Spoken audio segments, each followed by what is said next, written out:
You can pay your credit card in full, on time, every single month, and still get punished by your score. There is a hidden timing trap, and once you see it, you can flip it in your favor tonight.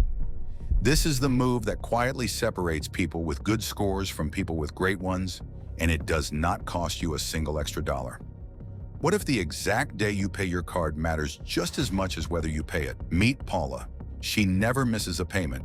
She pays her card off in full, and she cannot understand why her score keeps bouncing up and down like she is doing something wrong. She is not. She just does not know about the timing trap. Following Paula, we cover 4 things. Why the amount you owe matters so much for your score. The statement date trap that makes responsible people look maxed out. The simple timing move that fixes it.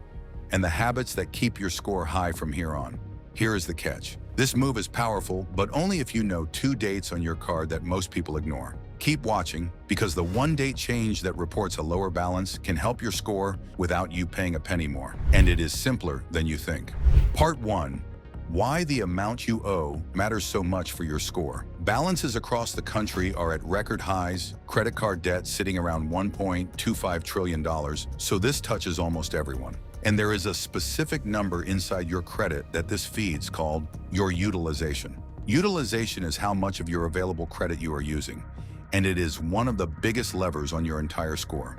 Here is how it works. Say you have a card with a limit of $1,000 and you are carrying a balance of $500. You are using half of your available credit into a scoring model that looks like you are leaning on your cards. The higher that share climbs, the more it can drag your score down.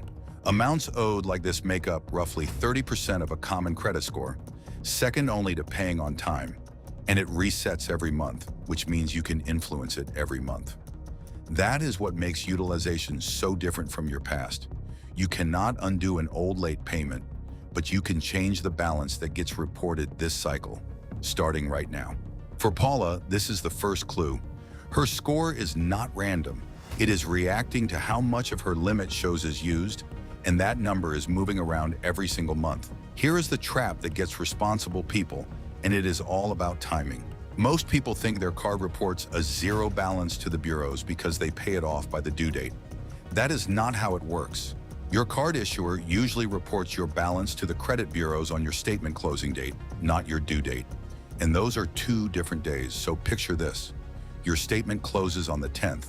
That is the snapshot the bureaus see. Your payment is not due until early the next month.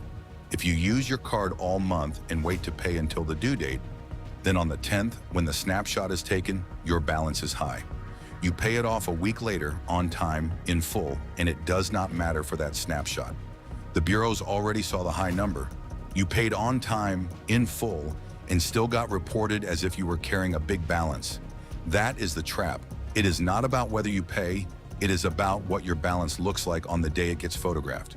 A person who spends a lot and pays in full can actually look worse than someone who spends little, purely because of when the snapshot lands. For Paula, this explains everything. Her bouncing score was tracking the balance on her statement date, which changed depending on how much she happened to spend that month.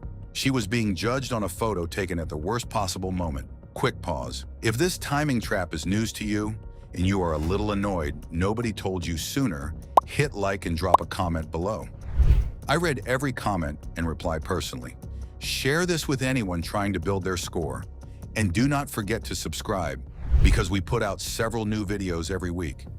Drop a comment and tell me, did you know your card reports the statement balance and not the balance after you pay?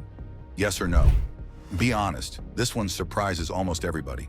Part 3, the simple timing move that fixes the whole thing. If the report is a snapshot, then all you have to do is look good on the day the photo is taken. Here is the move. Find your statement closing date. It is on your statement and in your account app, and it is different from your due date. Then pay your balance down before that closing date, not just before the due date. When the snapshot is taken, it captures a low balance, and a low balance means low utilization and low. Utilization helps your score. You do not have to change how much you spend or pay a dollar more overall. You are just moving your payment a little earlier, so it lands before the photo instead of after it. Some people make a small payment mid-cycle to knock the balance down before the statement closes. Same money, better timing, better number reported. How low should the reported balance be? There is no magic cutoff, and lower is always better because utilization works on a sliding scale. You may have heard the old rule of thumb of keeping your reported usage under about 30% of your limit, and under about 10% is where many of the strongest scores tend to sit. Even paying it down to a small balance, rather than all the way to zero, can help. For Paula, this is the fix she has been missing for years.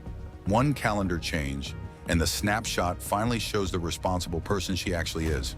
Part 4, the habits that keep your score high from here, and the honest caveats. Once you understand the snapshot, a few simple habits keep you looking strong every single month. Habit 1, pay before the statement closes, every cycle, so a low balance is what gets reported. Make it automatic by setting a reminder a few days before your closing date. Habit 2, ask for a credit limit increase on a card you have handled well. If your limit goes up and your spending stays the same, your utilization drops automatically because you are using a smaller share of a bigger limit. Just do not treat the higher limit as permission to spend more. Habit 3, do not close old cards for no reason. An old card you rarely use still adds to your total available credit and your length of history. Closing it can shrink your available credit and push your utilization up overnight, the opposite of what you want. Now, the honest caveats. Scoring models weigh things a little differently, so do not obsess over hitting one exact percentage. And this is about how your balance is reported, not a license to run up debt you cannot pay, because interest will cost you far more than any point gain. But used right, this is one of the fastest, cheapest ways to move a score. For Paula, it turns a mystery into a habit she controls. All right, let's lock this in. Part 1, utilization. The share of your limit you use is one of the biggest factors in your score, roughly 30%, and it resets every month. Part 2, your card reports the balance on your statement closing date, not after your due date, so you can pay on time and still look maxed out. Part 3, pay down before the statement closes, so a low balance gets reported, aiming under about 30%, ideally under about 10. Part 4, keep the habit, ask for limit increases, and do not close old cards for no reason.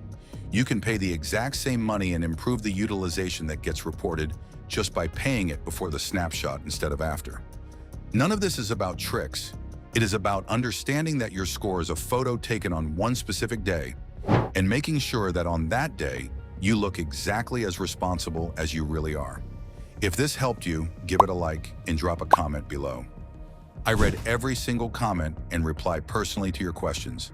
Send this to a friend who is trying to build their credit, and make sure you subscribe because we put out several new videos every week. And the next video you should watch could be the reason someone you know keeps getting denied a place to live. The Federal Trade Commission just went after a tenant screening company, the kind that quietly reports on you to landlords, over a $2.25 million settlement about keeping those reports accurate. I show you how to see that hidden report and fight what is wrong on it. Make sure to subscribe so you don't miss it. It'll be uploaded within the next 2 days. See you there.